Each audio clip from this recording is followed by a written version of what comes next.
But what you're getting at is narrative structure. And that a song has to go through a narrative arc, just like a character arc.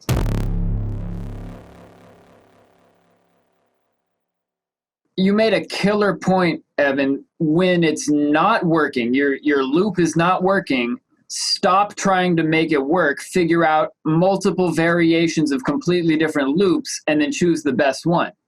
But then, like we've been taught in the loop menu recipe in the EDM cookbook at the dojo, when you have that one incredible loop, that one killer melody, figure out how to articulate it in so many ways, put it through multiple patches, do multiple instances of different types of processing on it, multiple ways to stutter, chop, and PVRD, present, vary, repeat, and destroy it, so that you don't have to write 9 killer melodies per track. You can make an incredible song with one amazing melody. That's the minimum you need.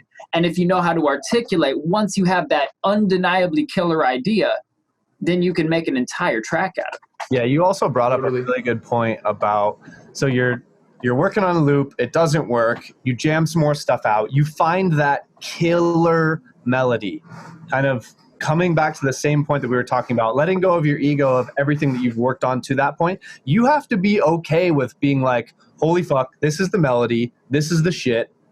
This other stuff that I was working on, that I was trying to get someone to work with that, this shit doesn't work with this melody to the standard that this melody is. You have to be okay with fucking scrapping everything that you've done up to that point and now rebuild upon the thing that actually is going to make a great song. It's really tough to do. And there'll be plenty of times where I have like 5 iterations of a drop with like, I know I like these sounds and there's something in here that's going to work. I have different kick snare patterns, different grooves with the basses. This one goes first, blah, blah, blah, blah, blah.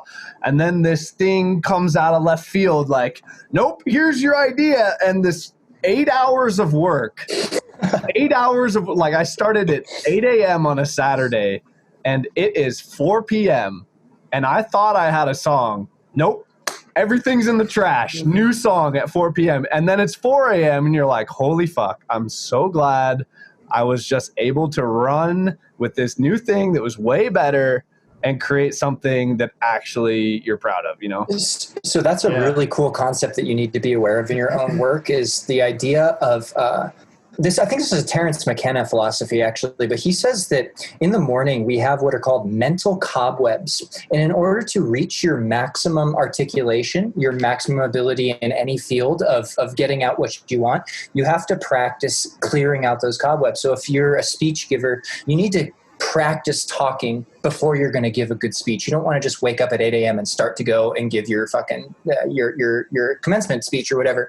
So that is the same thing with music. You have to spend a few hours clearing out the cobwebs, the stuff that might not be that good. And then once you kind of build up the rhythm of it, more good things are going to come to you because you've spent time clearing out yesterday's junk. 100%.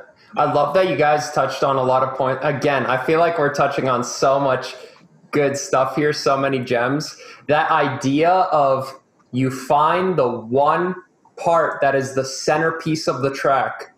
I've always likened that idea, and like you said, Evan, this new part comes totally left field. It's as if you're watching Spider-Man and then all of a sudden you hear, "This is Sparta!" And then now we're watching 300 and it's like, whoa, what just happened?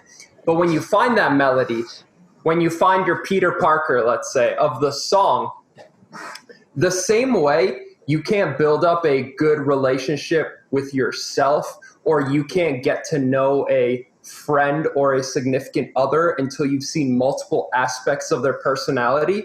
You need to see that main melody stretched and mangled and reverbed out, and then at its like fullest intensity. And it's much like Peter Parker being the awkward sort of kid, then he gets bit by the spider, and then maybe drop one or chorus one, he's like slinging webs and like flying through town, and then the breakdown is like, oh, he's been, suffered his first defeat or whatever, and then there's some moping around, and then bam, final chorus, drop 2, drop 3, whatever, comes back, defeats the supervillain, outro is like, now he's like got the girl, or the main character has like triumphed over the whatever.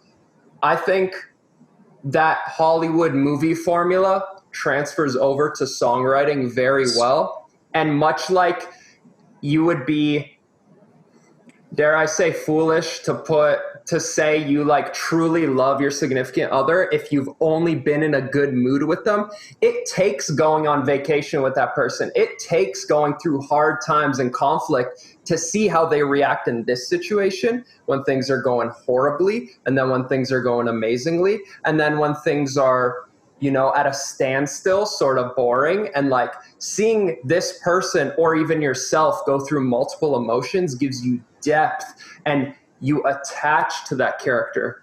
If there's a movie and some secondary character dies in 5 minutes into the movie, you forget about them 5 minutes later, because maybe they're just Happy Steve that brings donuts into the office and like, bam. But if you knew, like, you know, that alien spaceship that just crashed onto Steve also, like, you know, crashed on his mother, and he dedicated his whole life to like figuring out what these aliens were, and you see he suffers from alcoholism because of this event, and you see all these different aspects, then it's not just Happy Steve that brings donuts into the office that you forget about. Then it's like, whoa, this is a deep thing that I can now attach to emotionally.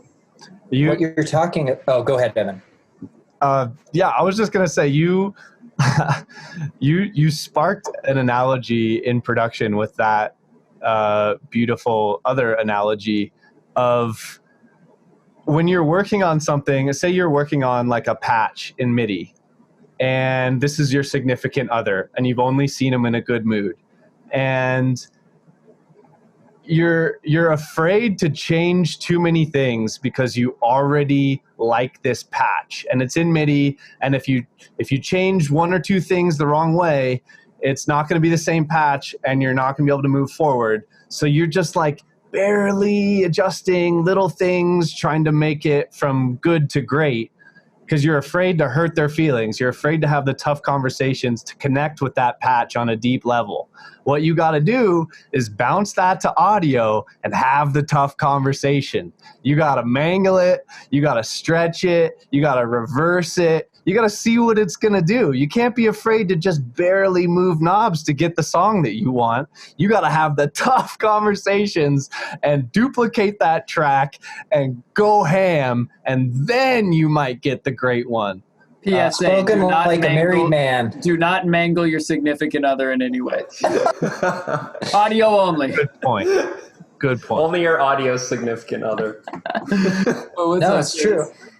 I love it. Spoken like a married man. I love what you're talking about, Tesko, because like I come back to that all the time. Before I studied music, I studied theater and drama, which is super esoteric and unnecessary. But whatever, it's got its gems. Yeah. But what you're getting at is narrative structure, and that a song has to go through a narrative arc, just like a character arc. If fucking let's pick what's a good story? Frodo throwing the ring into the fucking fires of Mordor. If Frodo just gets the ring and then walks up and throws it in, there's no change, there's no adventure, there's no story there. It's this clear beginning, start at point A. You go through a change that makes the character end up in a different way, or have a different realization, or come to some sort of growing experience, and then he concludes in a different place, or she concludes in a different place, this arc that makes interesting melody writing and interesting songwriting. And so often I feel like a lot of people's kind of narrative is there's not a roller coaster of ups and downs, of changes. It's all one energy level. Maybe it'll be like level energy 60, as opposed to occasionally having a breakdown that takes you down to energy level 25, and then having a buildup that takes you to energy level 75, and then you have that drop energy level 100. We need the roller coaster in our songs throughout the entire song to drive a narrative that changes and that makes it interesting and worth listening to. Amen. 100%. The hero's journey of music production. Absolutely. I wanted to end on this note. I think this would be a strong place to wrap things up. Do you have any go-to ways when you found that main part, like, yes, this is it, this is the main part of the song?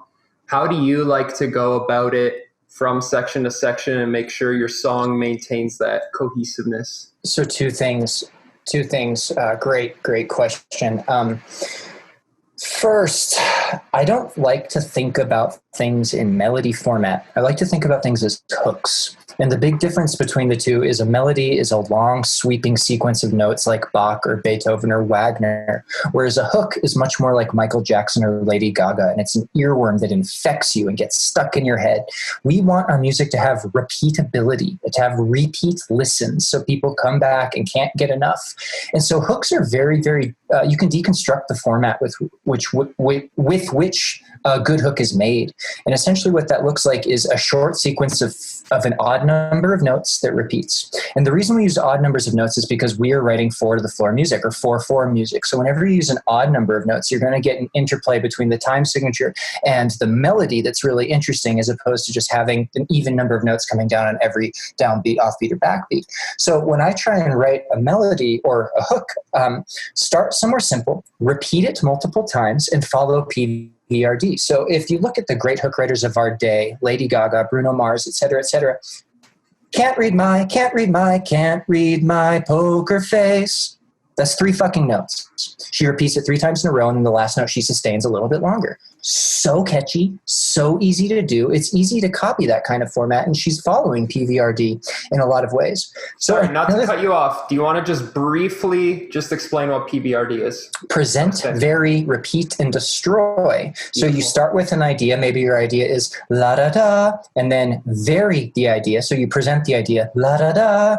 You vary the idea da-da-da. Repeat the idea, la-da-da, da-da-da, la-da-da, destroy. So that way you have these variations from one bar to the next. Now, I like to take PVRD one step further than the dojo. I don't actually do PVRD by itself.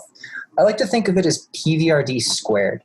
So it's present, vary, repeat, differentiate. And then present, vary, repeat, destroy.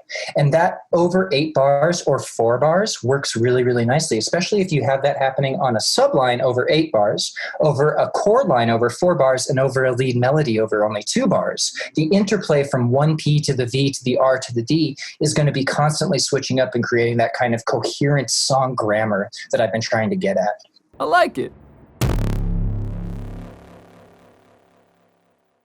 What's up, humans? It's Luke, your friendly neighborhood trap Jesus. Thank you so much for watching our videos. We appreciate you. Remember to like and subscribe to our channels. And if you have any questions or topics that we need to cover on the show, put them in the comments. Appreciate you. Peace and peace among worlds.